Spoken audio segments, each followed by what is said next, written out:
तो हेलो बच्चों, कैसे हैं आप सब। आई होप आप लोग बढ़िया होंगे और बढ़िया तरीके से पढ़ाई चल रही है। सो चलिए शुरू करते हैं आज का लेक्चर। और आज के लेक्चर फैसिनेटिंग होने वाला है क्योंकि हम एंजाइम पढ़ने वाले हैं, एक और नए बायोमोलिक्यूल के बारे में जानने वाले हैं। और सो आज तो लाइट नहीं है, पहले आप लोग थोड़ा सा बता दीजिएगा बायोमोलिक्यूल होता क्या है। What is the biomolecule, biomolecule क्या है ना। फिर से बायोमोलिक्यूल बता दीजिएगा क्या होता है। तो आप लोग को पता ही एक सेल के अंदर क्या, एक सेल के अंदर प्रेजेंट जितने भी मॉलिक्यूल है, जितने भी जैव अणु है, जितने भी मॉलिक्यूल है क्या है, बायोमोलिक्यूल है, जैव अणु है ना। आप लोग को पता ही है अभी। तो अब यहां पर आप लोग ये बताइए कि ये एंजाइम होता क्या है मेरा भाई, एंजाइम क्या है आप लोग को ये पता है। और पिछले लेक्चर में आप लोग प्रोटीन पढ़ चुके हो, प्रोटीन क्या होता है ना। तो आप लोग को ये पता है कि एंजाइम केमिकली क्या होते हैं, एंजाइम केमिकली क्या होते हैं, प्रोटीन होते हैं। आपको ये पता ही है कि एंजाइम क्या होते हैं, केमिकली क्या होते हैं, प्रोटीन होते हैं। क्या होते हैं केमिकली, ये प्रोटीन होते हैं। आपको ये पता है, बढ़िया तरीके से पता है ना। जो बच्चा जिसको नहीं पता है वो तो कोई बात नहीं, हमारा पिछला लेक्चर जाकर दे सकता है। और आप लोग अगर वीडियो पर जो चैनल पर पहली बार है तो इसको लाइक कर दीजिएगा, सब्सक्राइब कर दिए और शेयर कर दिए। So and my name is Pankaj Kashyap, ये आपका प्यारा सा चैनल CW गुरुकुल में स्वागत है। तो चलिए अब बताइए, चलिए अब बताइए क्या कितने टाइप्स के एंजाइम होते हैं। आप लोग को तो ये पता लग गया कि क्या केमिकली प्रोटीन होते हैं, आपको और भी बताएंगे, लेकिन आपको पहले इसकी फंडामेंटल बातें बता दी, जैसे कि इसके कितने से क्लासिफाइड किया गया है, आपको ये पता होने से, है ना। तो आपको अब हम क्लासिफिकेशन बता देते हैं कितने टाइप के होते हैं एंजाइम। ऐसे तो आप लोग को पता ही, बहुत तेज हो मेरे भाई, है ना। तो एंजाइम कितने टाइप्स के होते हैं ये पहले यहां से लिखो। आप लोग को पता है कि डीएनए लाइगेज का नाम सुने हो, क्या होता है लाइगेज, लाइगेजेस एंजाइम का नाम सुने हो बहुत बढ़िया तरीके से, है ना। लाइगेजेस एंजाइम का नाम सुने हो, बहुत बढ़िया तरीके से सुने हो। वैसा कोई बच्चा नहीं है जो नहीं सुना होगा, है ना। आप लोग को ये लाइगेजेस हो गया। और आपको ये पता है कि ट्रांसफरेजेस भी क्या होता है, एंजाइम होता है ट्रांसफरेजेस। लाइगेज क्या करता है, लाइगेज आपको पता है ना, लाइगेज क्या करता है। इसको हटा दे, हेड को चलो हटा देते हैं। लाइगेज क्या करता है, लाइगेज आपको पता है कि जोड़ने में काम आता है। फॉस्फोडाइएस्टर बॉन्ड को क्या करता है, जोड़ता है, जोड़ने में ये काम आता है फॉस्फोडाइएस्टर बॉन्ड को। और ये जो आपको लिखे हैं ट्रांसफरेजेस, ट्रांसफरेजेस क्या होता है, ट्रांसफरेजेस एंजाइम, एंजाइम लिखने जरूरी नहीं, आपको पता है ट्रांसफरेजेस क्या होता है। आपको ये पता है कि अगर हमारे रक्त में कोई भी चीज है, कोई भी चीज है, मान लो कोई भी बायोमोलिक्यूल है, तो उसको सेल तक पहुंचाना है, उसको सेल तक पहुंचाना है। मान लो आपको अगर एंजाइम की जरूरत है ना, एंजाइम की, अगर मान लो आपको किसकी जरूरत है, प्रोटीन की जरूरत है। मान लो आपको प्रोटीन में तो आपको पता ही, आपको अनदर कोई चीज की जरूरत है, मान लो शर्करा की जरूरत है, शर्करा की जरूरत है, कौन पहुंचाता है, पहुंचाएगा कौन, ट्रांसफरेजेस, है ना। तो आपको इतना पता हो गया। और दो कहां लिखे भी, और दो यहां से लिख लो यहां पर, है ना। ट्रांसफरेजेस, लाइगेज, उसके बाद आप लिख दीजिएगा ऑक्सी डिरोक्टेजेस, है ना। ये भी एंजाइम होता है। ये आपको कंप्लीटली बताया जाएगा कि अभी अभी इतना इतना पहले कंप्लीटली जानिए। और यहां पर एक एंजाइम को और नाम लिख देते हैं, है ना। पहले enzyme number 1, enzyme number 2, enzyme number 3 और एंजाइम नंबर 4 लिख देते हैं। तो आपको ये पता है इस एंजाइम के बारे में, तो कोई ऐसा बच्चा नहीं होगा जो नहीं जानता होगा, है ना। इसके बारे में जानना जरूरी है।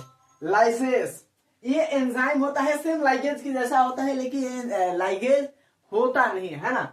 तो आपको इतना समझ में आ गया। और एक एंजाइम है, इसको मिटा दे मेरे भाई, इसको चलो, इसका काम तो है ये है, लेकिन मिटा दिया जाता है ना। ये आपको यहां पे आ गया, आपको आइसोमरेसिस, आइसोमरेजेस एंजाइम का नाम सुने होंगे, आइसोमरेजेस भी एंजाइम है। ये 4th नंबर है, ये 5th नंबर है आइसोमरेजेस। अब एक और एंजाइम है, जरा गेस करके अगर बता सकते हो तो बता दो बढ़िया तरीके से, क्योंकि अभी ये अंधेरा है ना, दिखाई नहीं दे रहा है और अंधेरा के चलते हैं, तो बता दो।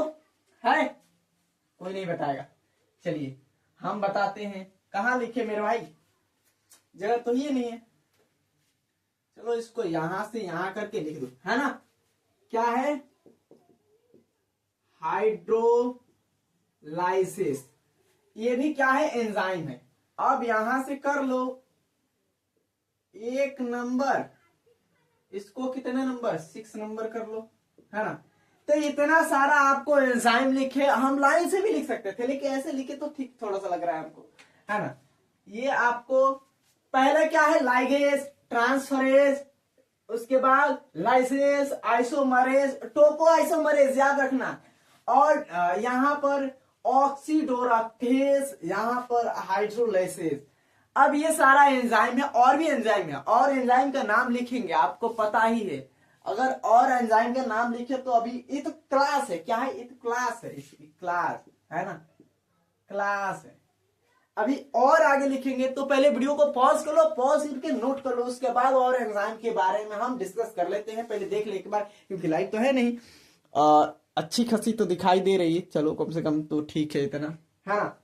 इतना हो गया, मिटा दे, मिटा दे, ओके चलिए मिटा देते हैं। और इस साथ एंजाइम है, आपको पता ही है। अब यहां पर कुछ और एंजाइम के बारे में हम लिख देते हैं, और आपको पता ही है, ये पता नहीं होगा एंजाइम क्या होते हैं, पेप्सिन और trypsin.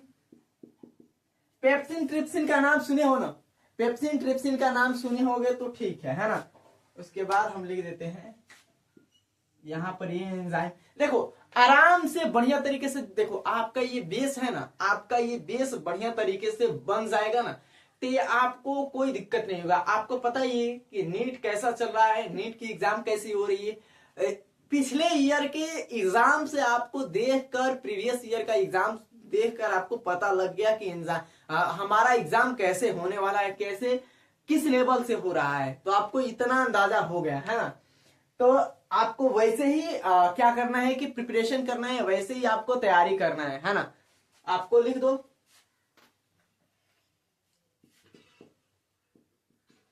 Hexo kinase, hexokinase, hexokinase ही क्या है मेरे भाई, एंजाइम ही है। अभी देखो इसमें काइन खत्म हो चुका है लेकिन फिर भी हम लिखेंगे, है ना। अब यहां पर आपको एक चीज पता होगा, कार्बोनिक एनहाइड्रेज, है ना। कार्बोनिक एनहाइड्रेज भी क्या है मेरा भाई, एक प्रकार का एंजाइम है। कार्बोनिक एनहाइड्रेज पर क्या है, एंजाइम है, ऑब्वियसली आपको पता ही होना चाहिए। और यहां पर आपको ये 3-4 तो लिख दिए, फिर से एक और लिख देना चाहते हैं, क्योंकि देखो आपको जितना बढ़िया तरीके से आप पढ़ोगे, डिस्कस करोगे, उतना बढ़िया है। और तो क्या है, कार्बोक्सी पेप्टिडेज, क्या है, कार्बोक्सी पेप्टिडेज भी क्या है, एंजाइम ही है। ये याद होना चाहिए तुम लोग को मेरे भाई, जो गलंबड़ बच्चा है मेरे भाई उसको क्या लेना देना, बढ़िया तरीके से पढ़े। और क्या करना है सर, यहां पर क्या लिखा है, कार्बोनिक एनहाइड्रेज क्या है मेरे भाई, एंजाइम है। पेप्टिडेज क्या है, एंजाइम है। पेप्सिन क्या है, एंजाइम है। ट्रिप्सिन क्या है, एंजाइम है। और हेक्सोकाइनेज भी क्या है, एंजाइम है। यहाँ पे कार्बोक्सी पेप्टिडेज भी एंजाइम है। हो गया होगा, वीडियो को पॉज कर लेना, पॉज करके नोट कर लेना, वैसे तो आपको समझ में आ रहा है।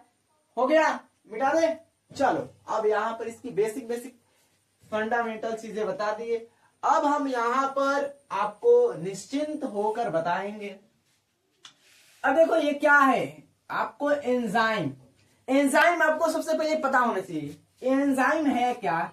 तो यहां पर लिख दो कि एंजाइम क्या है, हाईली, क्या है,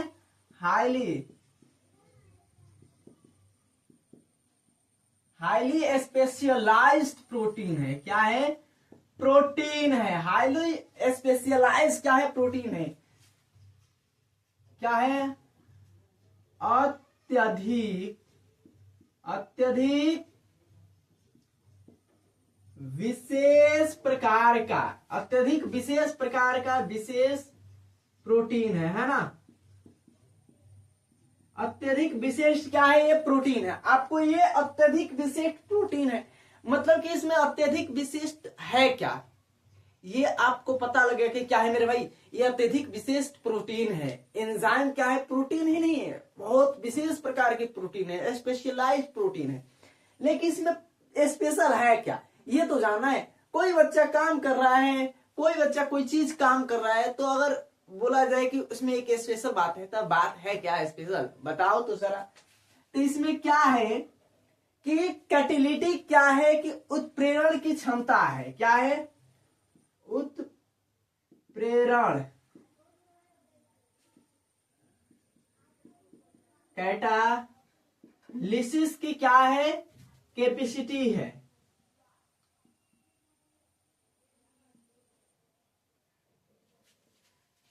यहां पर ज्यादा लंबा हो जाएगा, यहां पर आपको इतना ही लिख देते हैं कि इसमें विशेष क्या है, विशेष क्या है तो कैटेलिसिस की क्षमता है, यही इसकी कैपेसिटी है। और आपको यहां पे लिखना, इसीलिए थोड़ा सा जगह बचा दिया ना। यहां पर तो इतना तो समझ में आ गया कि सर एंजाइम है क्या, एंजाइम केमिकली प्रोटीन है। क्या है, केमिकली प्रोटीन है। अब प्रोटीन है तो आपको पता ही है कि ये स्पेशलाइज्ड प्रोटीन है। तो स्पेशल है क्या, इसमें उत्प्रेरण की क्षमता है। क्या है, उत्प्रेरण की क्षमता है।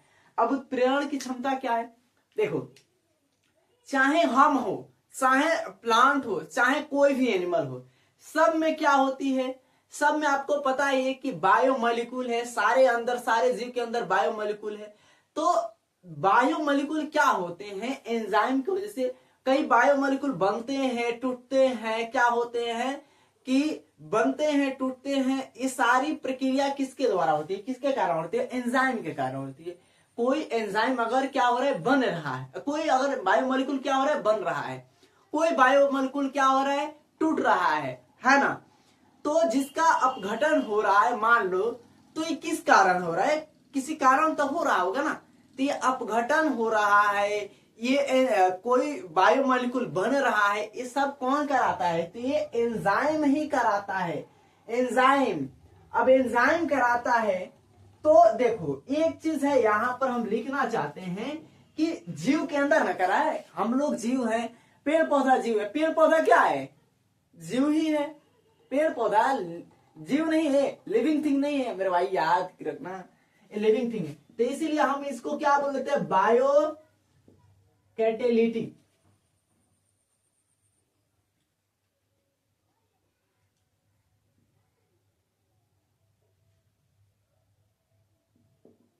कैटेलिटिक भी लिख सकते थे, कैटालाइसिस भी लिख दिए, कोई दिक्कत नहीं है ना। तो आपको ये समझ में आ गया कि बायो कैटालाइज क्यों बोले, बायो कैटालिटिक क्यों बोले, क्यों बोले, जैव उत्प्रेरण, जैव उत्प्रेरण। जैव उत्प्रेरण मतलब कि अगर मान लो एक जीव है, जैव उत्प्रेरण इसलिए बोले कि जितने भी जीव हैं उस सारे जीव के अंदर क्या होती है कि केमिकल रिएक्शन होती है, केमिकल लोचा होता है। सारे केमिकल लोचा कौन कराता है, सारे केमिकल लोचा कौन कराता है, केमिकल अगर मतलब बायोमोलिक्यूल है, टूट रहा है, बायोमोलिक्यूल बन रहा है, अपघटित हो रहा है, उसका संश्लेषण हो रहा है। संश्लेषण मतलब कि सिंथेसाइज हो रहा है, बन रहा है। अपघटन मतलब क्या हो रहा है कि अपघटित हो रहा है, टूट रहा है ना। तो ये सारा काम कौन करता है, एक सारा केमिकल लोचा किसके कारण होता है, सारा केमिकल लोचा क्या होता है, एंजाइम के कारण होता है। सारा केमिकल लोचा एंजाइम के कारण। तो इसीलिए हम लिख दिए कि जैव उत्प्रेरण। सही है, ठीक है, समझ में आ रहा है। अब देखो एक चीज है कि आप लोग को पता होना चाहिए कि क्या सर जितने भी एंजाइम है क्या प्रोटीन है? यस, जितने भी एंजाइम है प्रोटीन है, लेकिन क्या है एक अपवाद भी है। क्या है? ऑल एंजाइम आर प्रोटीन, है ना। बट एक एक्सेप्शन है। क्या है? बट एक एक्सेप्शन है। क्या है एक्सेप्शन?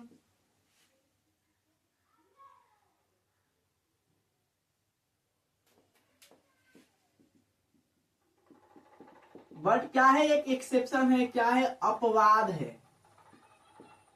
अपवाद है। क्या है? एक अपवाद है, एक्सेप्शन है। क्या एक्सेप्शन है मेरे भाई?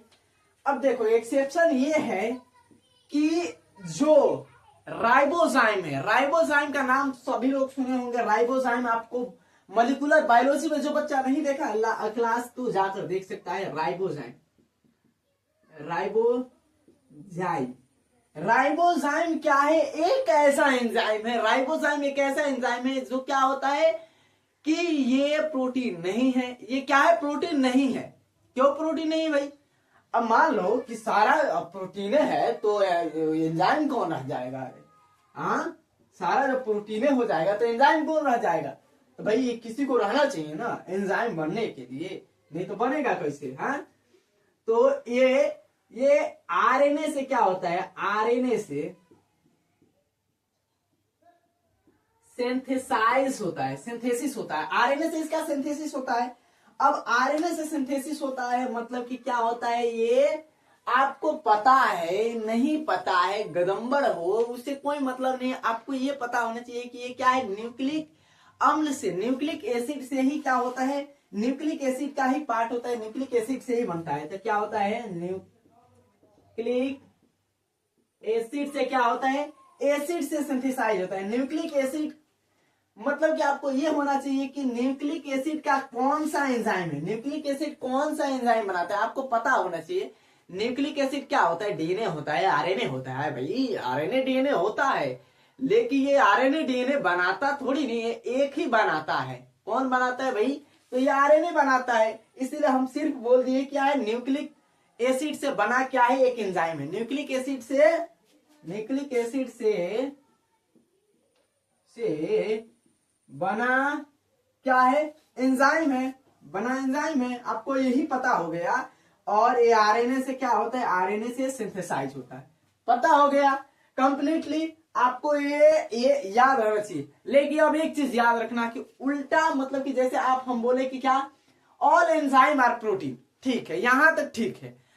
बस अपना ये थोड़ा सा दिमाग मत लगाना है कि ऑल प्रोटीन आर एंजाइम, नहीं तो क्या हो जाएगा? All protein are enzyme, all Indian are people, है ना।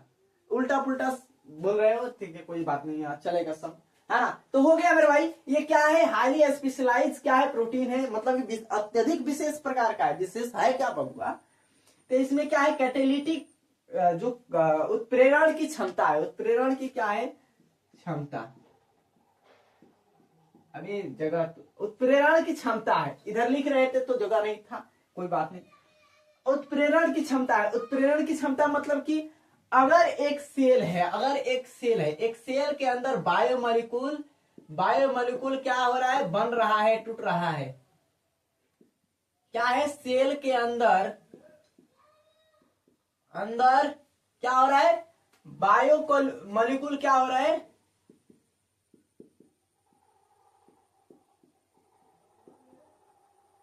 क्या हो रहा है?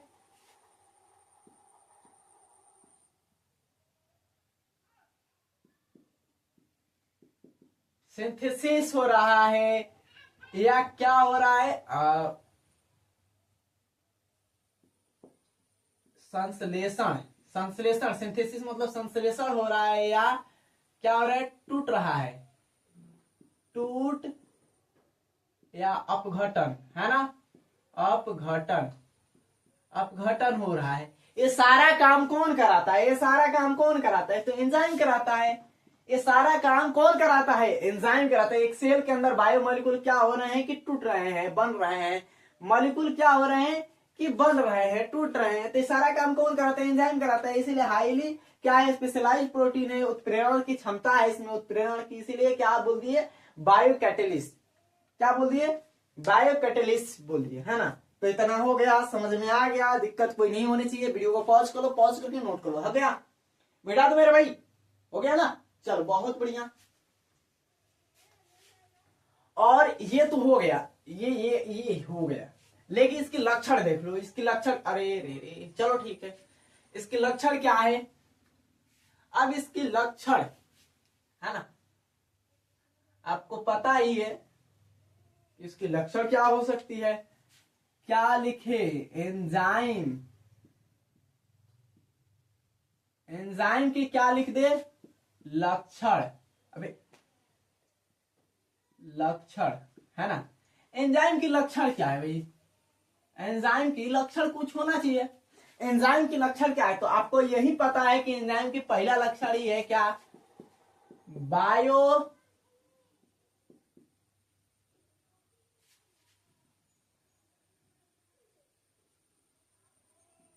बायोकैटेलिसिस का क्या है? इसका लक्षण है, मतलब जैव उत्प्रेरण। क्या है? जैव उत्प्रेरण की क्या है? क्षमता है। बायोकैटेलिसिस की आपको ये पता होगा कि इसमें जैव उत्प्रेरण की क्षमता है, मतलब कि ये क्या कर सकता है कि अपघटन भी करा सकता है, सिंथेसाइज भी करा सकता है, जो मन करे सो करा सकता है। इसके पास इतना कैपेबिलिटी है। अब आगे है क्या? तो आगे देख लो। अब यहां पर आपको ये पता हो गया कि इसमें जैव उत्प्रेरण की भी क्षमता है। तो ये होना चाहिए कि ये जो एंजाइम होता है ना, एंजाइम मान लो अगर हम एक रिएक्शन दे दिए, एक रिएक्शन मान लो ए, यहां पर कोई रिएक्शन दे दे, ए प्लस बी, और यहां पर हो जाएगा सी या प्लस डी, है ना। एक रिएक्शन दे दिए, असाधारण रिएक्शन है, उतना कोई हार्ड नहीं है रिएक्शन। अभी हम रिएक्शन दे दिए, मान लो, है ना। अब इस रिएक्शन को मान लो कि पूरा होने में अगर ये प्रोडक्ट है, बोल दे क्या? ये रिएक्टेंट है, रिएक्टेंट, और ये क्या है? प्रोडक्ट है, प्रोडक्ट, है ना। अब ये रिएक्टेंट है और ये क्या है मेरे भाई? ये प्रोडक्ट है।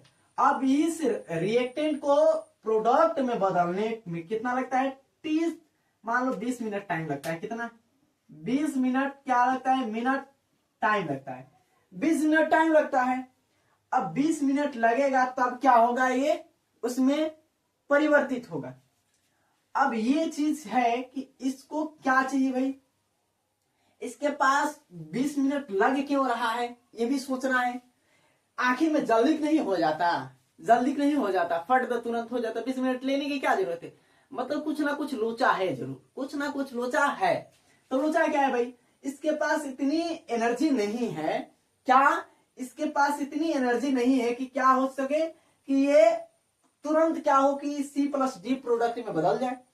तो ये क्या हो रहा है? इसको एक्सटर्नल क्या हो रहा है? बाह्य ऊर्जा चाहिए। क्या चाहिए?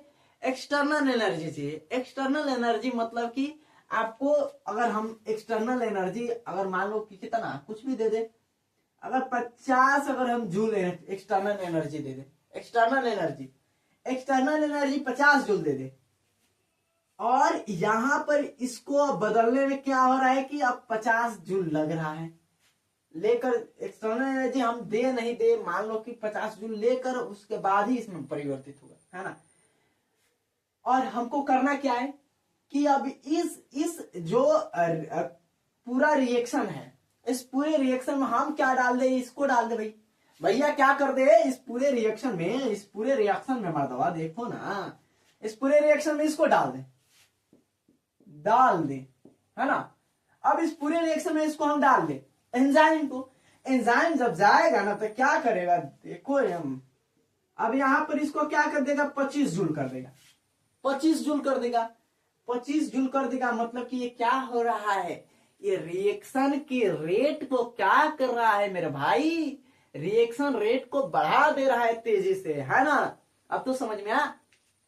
एक रिएक्शन है यहां पर दिए हुए, ये केमिकल है। इस केमिकल को इस प्रोडक्ट में चेंज होने में कितना टाइम लग रहा है? 20 मिनट।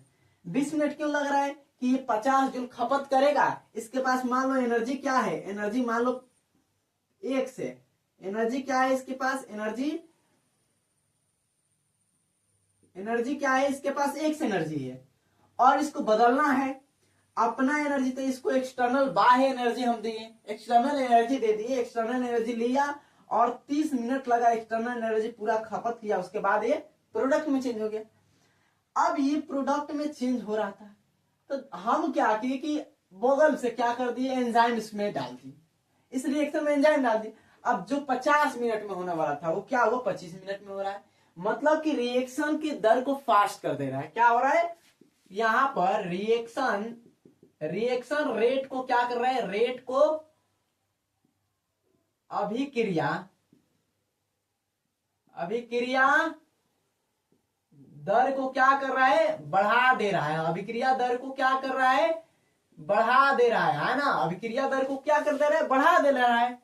तो आपको यह पता लग गया कि एंजाइम क्या होता है। तो अभिक्रिया का किसी भी रिएक्शन में, किसी भी रिएक्शन में क्या करता है कि रिएक्शन रेट को क्या कर देता है, ये एक्सप्रेस कर देता है। आपको ये पता हो गया कि एक्सप्रेस कर देता है। अब एक चीज है यहां पर कि जब एक्सप्रेस करता है तो यहां पर और भी तो कुछ होगा, और भी कुछ होगा। क्यों एक्सप्रेस कर रहा है, क्यों एक्सप्रेस कर रहा है, तो ये जो एक्सटर्नल एनर्जी है, ये जो एक्सटर्नल एनर्जी इसको कम कर दे रहा है। कम कर रहा है कि नहीं भैया, कम तो कर रहा है, आपको पता ही है। और जब कम कर रहा है तो मतलब कि आपको ये पता लग गया कि जो बाह्य एनर्जी को क्या कर देता है, कम कर देता है। और ये क्या कर देता है, रिएक्शन को फास्ट कर देता है। लेकिन आपको ये भी याद रखना है कि ये कभी भी रिएक्शन में भाग नहीं लेता, रिएक्शन में कभी भी क्या होता है, इन्वॉल्व नहीं होता। आपको ये पता होगा। ये रिएक्शन की दर को कम कर रहा है, रिएक्शन की रेट को क्या करता है, फास्ट कर दे रहा है। लेकिन क्या कर रहा है कि एक्सटर्नल एनर्जी को कम कर दे रहा है, संदमित कर दे रहा है। तो आपको ये यहां पर एक चीज लिख रहे हैं ना, क्या है, स्पीड है। स्पीड को क्या कर देता है, इंक्रीज कर देता है, दर को बढ़ा देता है ना। आपको ये पता लग गया। और क्या करता है,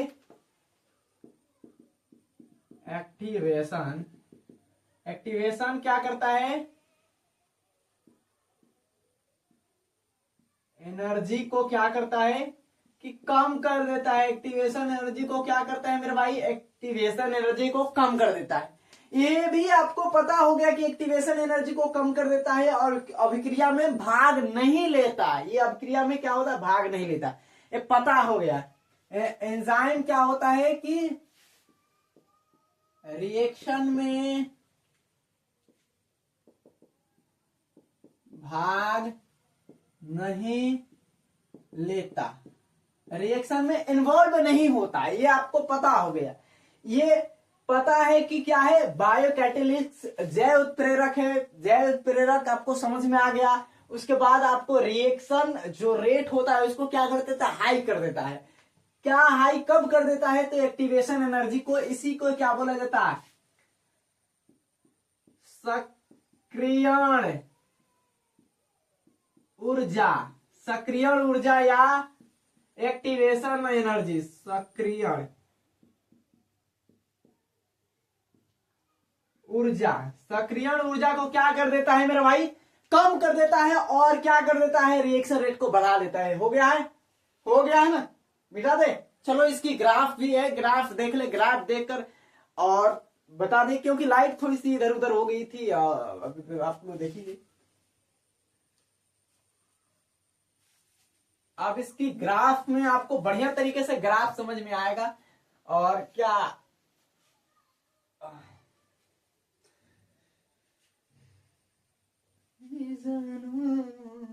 तुझमें रब दिखता है यारा, मैं क्या करूं, सजदे सर झुकता है यारा, मैं क्या करूं तुझमें। अभी हमको थोड़ी सी शौक है ना। चलिए यहां पर दिखाई दे रहा है मेरे भाई, दिखाई दे रहा है कि नहीं दिखाई दे रहा है, दिखाई दे रहा है ना। ठीक है, चलो ग्राफ बना दो, है ना। ये हमारा ग्राफ है, ये हमारा क्या है मेरे भाई, ग्राफ है। ये क्या है, रिएक्टेंट है ना। ये क्या है, यहां पर मान लो क्या है, प्रोडक्ट है, प्रोडक्ट। है ना, ये रिएक्टेंट है, प्रोडक्ट है, और ये क्या है, एक्टिवेशन एनर्जी है। क्या एक्टिवेशन एनर्जी है, यहां पर लिख लो क्या है, एनर्जी क्या है, प्रोग्रेस है ना, एनर्जी प्रोग्रेस है। आपको ये आप बढ़िया तरीके से समझ में आ जाएगा, हम ग्राफ के थ्रू हम आपको समझा देते हैं। अब यहां पर मेरे भाई देखो, यहां पर देखो क्या है, यहां पर इस टॉप पे देखो, यहां पर सबसे ज्यादा क्या है, सबसे ज्यादा यहां पर आपको सक्रिय ऊर्जा है, सक्रिय ऊर्जा है ना। अगर आपको ये रिएक्टेंट आपको ये प्रोडक्ट में चेंज होना है तो इतनी इसको ऊर्जा लगेगी, इतनी उसको ऊर्जा लगनी चाहिए, लगेगी भी, है ना। अब इसको हम बोल देते हैं क्या, ट्रांजिशन स्टेट बोल देते हैं, क्या, ट्रांजिशन स्टेट, है ना, ट्रांजिशन स्टेट बोल दिए। और यहां पर क्या है, एक्टिवेशन एनर्जी है, विभव क्या है, ऊर्जा है। आपको ये पता लग गया विभव ऊर्जा है, और सॉरी विभव ऊर्जा, अरे वे उल्टा हो गया, सॉरी मेरे भाई, क्या है, पोटेंशियल, क्या है, पोटेंशियल एनर्जी है ना, विभव ऊर्जा है, सॉरी विभव ऊर्जा, क्या है, विभव ऊर्जा।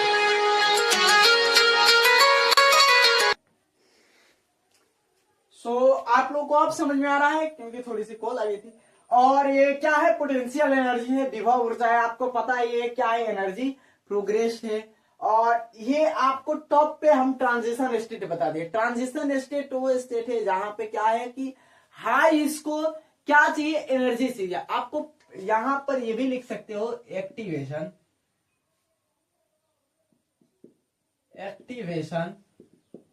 क्या चाहिए, एनर्जी चाहिए, एक्टिवेशन एनर्जी चाहिए, इसको समझ में आ रहा है। अब यहां पर मेरे भाई है क्या कि यहां से अगर इसको इतनी ऊर्जा मिलेगी, मान लो इसकी ऊर्जा क्या है, मान लो 100 जूल है ना, 100 जूल है, इतनी ऊर्जा मिलेगी। मान लो ये क्या है कि 40 मिनट में ये क्या हो रहा है, 40 मिनट में ये रिएक्शन कंप्लीट हो रहा है और ये प्रोडक्ट में क्या हो रहा है, कन्वर्ट हो रहा है। इतनी ऊर्जा लेगा, इतनी ऊर्जा लेकर क्या हो रहा है, ये इतनी ऊर्जा लेकर और उसके बाद क्या होगा, प्रोडक्ट में चेंज होगा, है ना, समझ में आ रहा है। अब हम करते क्या है कि इसमें हम मिला देते हैं क्या, दाल चावल, मतलब कि जो भी मिला देते हैं, है ना, इसमें क्या मिला देते हैं, यहां पर इसमें मिला दिया है। अब ये देखो यहां पर ये तुमको दिखाई दे रहा है क्या कि हम इसमें मिलाए क्या, तो एंजाइम मिलाए, क्या मिला दिए, हम एंजाइम डाल दिए। इस रिएक्शन में हम क्या डाल दिए, कुछ नहीं डाले, एंजाइम डाल दिए। एंजाइम डालकर और ये क्या कर दिया, हम रिएक्शन के रेट को बढ़ा दी, कि मतलब कि जल्दी खो जाए, पुश कर दिया, है ना। रिएक्शन के रेट को क्या कर दिया, हम पुश कर दिए। और क्या, किसको घटा दिए, तो सक्रिय ऊर्जा को क्या कर दिए, हम कम कर दिए। सक्रिय ऊर्जा यही है, आपको पता है ये सक्रिय ऊर्जा क्या है। सक्रिय ऊर्जा वो ऊर्जा होती है जो क्या करती है कि किसी भी रिएक्टेंट को प्रोडक्ट में चेंज होने में लगा ऊर्जा, उसकी सक्रिय ऊर्जा कहलाती है। आपको इतना तो समझ में आ गया, है ना। तो ये चेंज हो रहा है तो क्या कर रहे हैं हम, इसमें मिला दिए एंजाइम क्या कर दिए, ऐड कर दिए, एंजाइम ऐड कर दिए। इसमें इस रिएक्शन में एंजाइम हम ऐड कर दिए। अब देखो यहां पर देखो, अब इसको कितना टाइम लगेगा भाई, टाइम कितना लगेगा, 20 मिनट लगेगा, 20 मिनट लगेगा ना, 20 मिनट लगेगा, और जो 100 जूल था वो कितना जूल लगेगा, 50 जूल लगेगा। यही काम होता है क्या मेरे भाई, तो एंजाइम का। आई होप ये समझ में आया होगा, फिर से एक बार समझा देते हैं, है ना। हमने पोटेंशियल एनर्जी दे दिया है, हमारे एनसीईआरटी में दिया है पोटेंशियल एनर्जी, और क्या दिया, एनर्जी प्रोग्रेस दिया है। आपको इतना तो समझ में आ गया।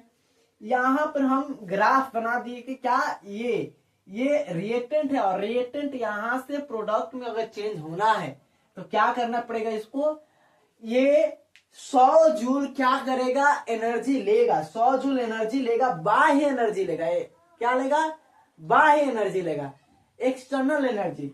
और उसके बाद 40 मिनट तक, उसके बाद क्या होगा, प्रोडक्ट में चेंज होगा। हमने सिर्फ क्या किया, इसमें एंजाइम ऐड कर दिया, एंजाइम मिला दिया, और एंजाइम जब मिलाया तो क्या हुआ कि रिएक्शन की रेट क्या हुआ,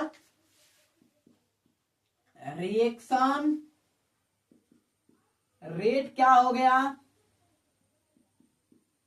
स्पीड हो गया, स्पीड हो गया, क्या हो गया, फास्ट हो गया। रिएक्शन रेट क्या हो गया, फास्ट हो गया।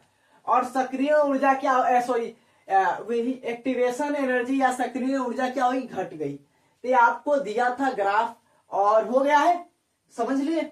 चलिए मेरे भाई, हो गया तो समझ लिए तो बहुत बढ़िया। अब चलो, अब देखो ये तो हो गया, हम लोग इसको समझ लिए मेरे भाई। अब इसी में आपको क्या लक्षण में ही दिया है, क्या लक्षण में।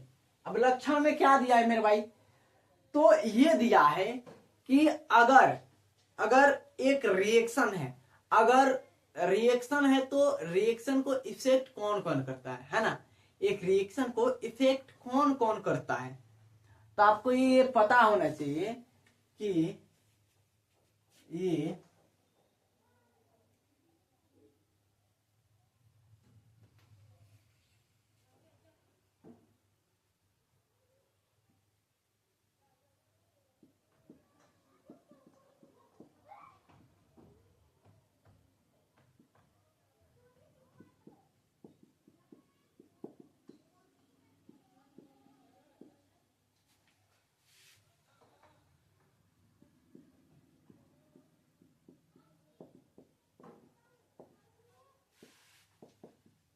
करने वाले कारक, आपको ये समझ में आ गया क्या, सक्रिय ऊर्जा को प्रभावित करने वाले कारक, या आपको एक्टिवेशन एनर्जी को प्रभावित करने वाले कारक कौन कौन है, या आपको ये भी पता हो गया कि क्या है कि एंजाइम को प्रभावित करने वाले कारक, आपको ये पता हो गया, पता है ना।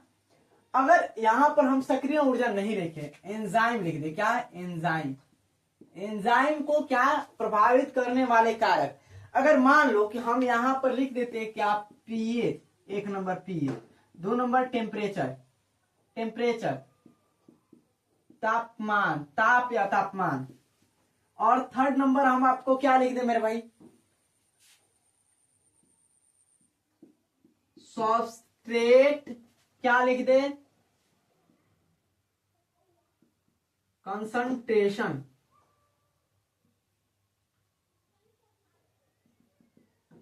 सबस्ट्रेट की कंसंट्रेशन। उसके बाद आपको सबस्ट्रेट से मतलब जानते ही हो, सबस्ट्रेट का मतलब क्या होता है, पीएच मतलब क्या होता है, कंसंट्रेशन मतलब क्या होता है, ये सारा चीज आपको पता है। और इसलिए आपको पता ही है कि हम बताते हैं कि आपको ज्यादा से ज्यादा थोड़ी सी इंग्लिश टर्म याद रखनी है ना। आपको वैसे तो इंग्लिश सीख ही जाओगे। और यहां पर आपको सबस्ट्रेट, तापमान, पीएच, ये तीन ही रह दे, तीन ही रहने दे।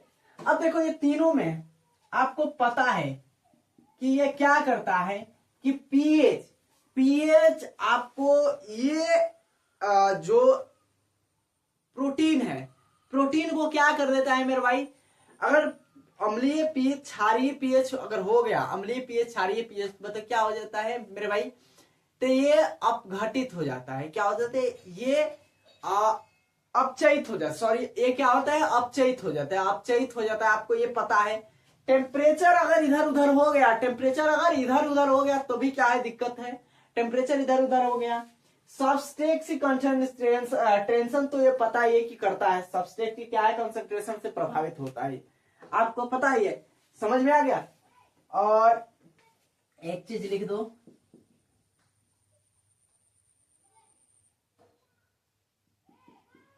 इनहेबिटर, संदमक। इनहेबिटर आपको पता है कि संदमक क्या करता है मेरे भाई, इफेक्ट करता है। तो इतना आई होप समझ में आया होगा। वीडियो को पॉज कर लो, कल को हम सब बताएंगे इसको, पीएच, टेम्परेचर, सबस्ट्रेट, इनहिबिटर। कल वाले लेक्चर में हम सारी चीज बताएंगे, और आज के में तो थोड़ा सा ये है। सो आई होप बढ़िया तरीके से समझ में आया होगा। और वीडियो को पॉज कर लो, पॉज करके नोट कर लो। और आप लोग चैनल में पहली बार आए तो इसको लाइक कर दो, सब्सक्राइब कर दो और शेयर कर दो, क्योंकि आपकी, अगर आप पढ़े रहे हो, अगर आपके साथ कोई दोस्त पढ़ रहा है तो ठीक है, बढ़िया लगे, है ना। उसको भी बांटा करो, बांटने से घटता नहीं है ना। बांटने से क्या होता है, चीजें बढ़ती है। आप कहोगे सर आपको मिठाई हम बांट दी तो घटेगा कि बढ़ेगा? नहीं, ज्ञान बांटने से क्या होता है, बढ़ता है। आपको क्या है, अगर शेयर कर दोगे तो उससे तुमको तो घटेगा नहीं, है ना। लाइक कर दोगे तो तुमको घटेगा नहीं, सब्सक्राइब कर दोगे तो क्या होगा, तुमको बढ़िया। सो चलिए मिलते हैं नेक्स्ट वीडियो में, और सॉन्ग तो सुना देंगे कभी भी। चलिए।